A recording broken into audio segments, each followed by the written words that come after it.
Are all professional athletes and politicians media trained?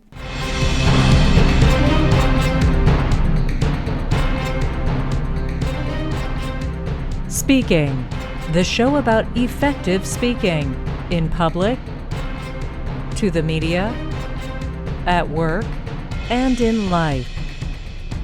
Speaking with TJ Walker. One of the things I try to do on this show is clear up some misconceptions out there in popular culture that people have about media training, presentation training, athletes, politicians. A lot of people just assume because athletes spend so much time talking to the media, the mandatory press conferences after tournaments, games, that of course they are professionally trained. I mean, they're in organizations that have so much money. Image is everything to a lot of them. They live and die by their PR brands. They are marketing entertainment organizations. They are media organizations. So of course they're media trained. Well, here's what will surprise you. No, a shockingly high number of professional athletes are not professionally media trained. How do I know this? Well, I'm based in the New York City area. We have an awful lot of professional sports teams here. Now, I'm not just saying this in a self-serving way. Well, they don't call me. They must not use any training. I do get calls from time to time to do media training for major athletic franchises, and I'm always shocked by how little importance they place on it.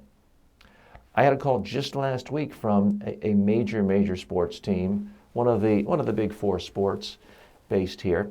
They wanted me to give a 45-minute speech on media training for social media. I said, oh, okay, well, but what about actually doing interviews with TV and radio reporters and newsprinters after games? They said, oh, well, we handle that internally.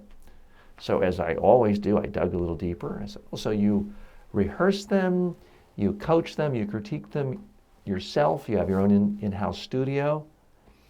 And the PR representative said, well, no, TJ, we just give them a few tips. Really? You've got someone who is in the largest media market in the United States, arguably the most important media market in the world. You're throwing them out there, doing things that could completely create their image and affect their livelihoods for the rest of their life, and they don't get even a half day of training. Now, sadly, I find this to be the case with so many professional athletic teams. I do get calls from around the country to train, and typically it's kind of a situation where they want me to train 50 rookies. I've had NFL teams call me about this.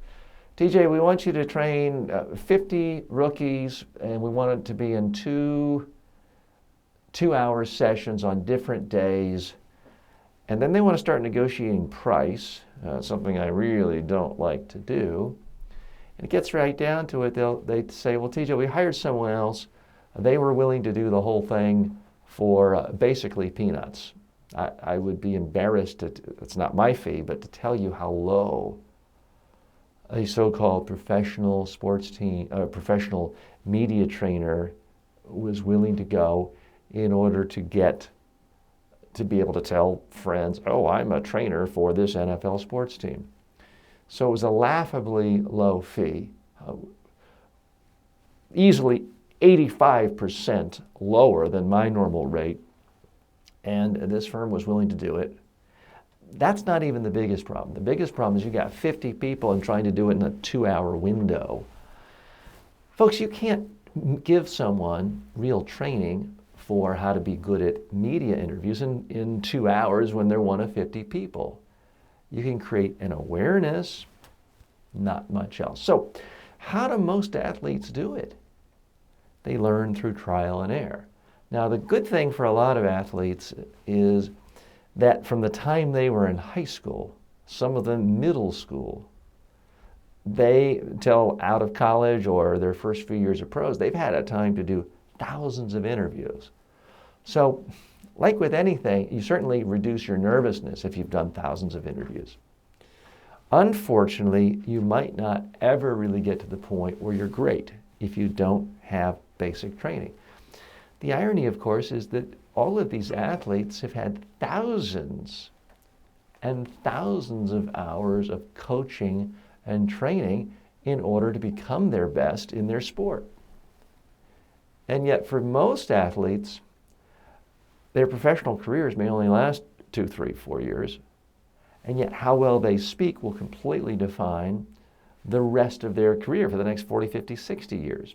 Think of how many athletes, not just the ones who get their own talk shows and are network analysts, but even small town athletes quite often leverage their fame to become head of an insurance company where they are speaking in the community, gathering up new clients all the time.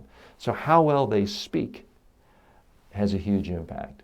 I can tell you with a lot of the big insurance companies I work with, they often hire professional athletes as their salespeople because people, once they find out it's a professional athlete, will come to a sales meeting or they'll go to a golf outing because they want to be able to say, oh, I went golfing today with that former all-star for that NFL team that we go root for every Sunday.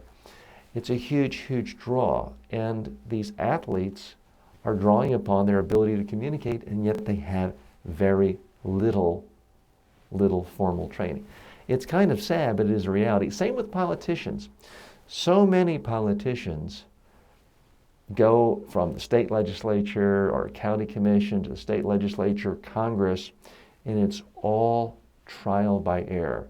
They get more comfortable, but they never get great because they never learn the nuances of exactly what makes something quotable, exactly what is the soundbite that reporter is going to use, even if they've been talking for 2 hours or 2 minutes. People who have been trained, or at least trained properly, can really know in advance. More on some of these misconceptions in just a moment. Speaking is brought to you by Media Training Worldwide. For all of your media training and public speaking training needs, go to MediaTrainingWorldwide.com.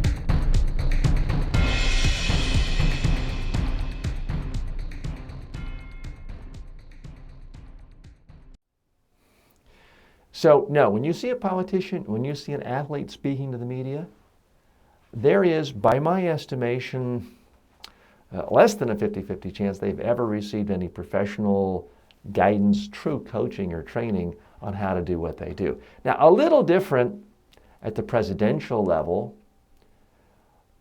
but even there are some exceptions from time to time of people who just think they're too good and they don't need coaching at all. Why does any of this matter to you? Well, it matters because it makes you realize you can still be better than people who are in the news all the time just by getting coaching, because you don't have to learn the hard way, and you might not be in a position where you're going to be doing thousands of interviews before it really matters. If you're a fantastic football or basketball talent in middle school and you're doing interviews after games in high school and in college, it might not matter that much that you're not great yet. But if you're already a mid-level career position for a corporation or your own startup, you're an author or an expert, you don't want to wait any longer. You need to be great now. So that's why I'm glad you're here listening or watching this program. But if you want to take it up a notch, whether you use me, use someone, find a trainer to really help you get great right away. Don't learn on the job. Don't subject your audience to your learning mistakes. Do you have a speaking-related question for #1 USA Today best-selling author T.J. Walker? For more than 30 years, Walker has been a public speaking coach and media trainer to presidents of countries, prime ministers, CEOs, Nobel Peace Prize winners, professional athletes, and Miss Universes. Send your questions to info@MediaTrainingWorldwide.com or on Twitter @TJWalker. Question I received just the other day in a training I was conducting up in the Boston area. TJ, should I use big words in my speech? I want people to think I'm smart. It's a technical audience. I want to show them I know their lingo. Here's the thing. I find that in general, the smaller the words you use when speaking, the more effective you are with your audience, the more they can understand you, and actually, the higher they will perceive your intelligence. When you use big words, the real danger is you sound pompous, you sound canned, you sound phony, you don't sound believable, and you sound like you're trying to impress someone. Guess what? Nobody likes it when they feel like someone is trying to impress them. Winston Churchill, learned individual, wrote the 10-volume history of English-speaking peoples, would often tell his staff and others, says, you must understand, the ear can read big words, the eye can read big words, the ear processes smaller words. He would pride himself in being able to give complicated speeches on foreign policy, never using a word with more than 2 syllables. In the United States, for example, if you look at arguably the 2 greatest speakers in the last 30 years, well known in popular culture, Ronald Reagan, Bill Clinton, they used remarkably small words. Because any big word you can think of to use, you can typically use a couple of small words to make the same point. Average speakers, mediocre speakers are trying to make people think, I'm smart, look at me, look how great I am, don't you think I'm wonderful? Great speakers are trying to make the audience feel better about who they are. Great speakers want to help the audience in the simplest, clearest way possible. So my advice, you have to use a technical term occasionally that everyone in your audience understands. By all means, use it. Otherwise, use the simplest words possible. Leave the big words for the text. If you want to put big words in the PowerPoint slides that you hand out later, fine. But the words out of your mouth should be simple, short, and easy to understand, even when you're explaining wildly complex thoughts. I'm TJ Walker. As always, may all of your presentations in life be a huge success. Speaking with TJ Walker is the #1 rated daily streaming TV and radio show devoted to all aspects of speaking and communication. If you received value from this show, then please subscribe to it at MediaTrainingWorldwide.com. Please review the show, leave comments, and share it with your friends and colleagues today.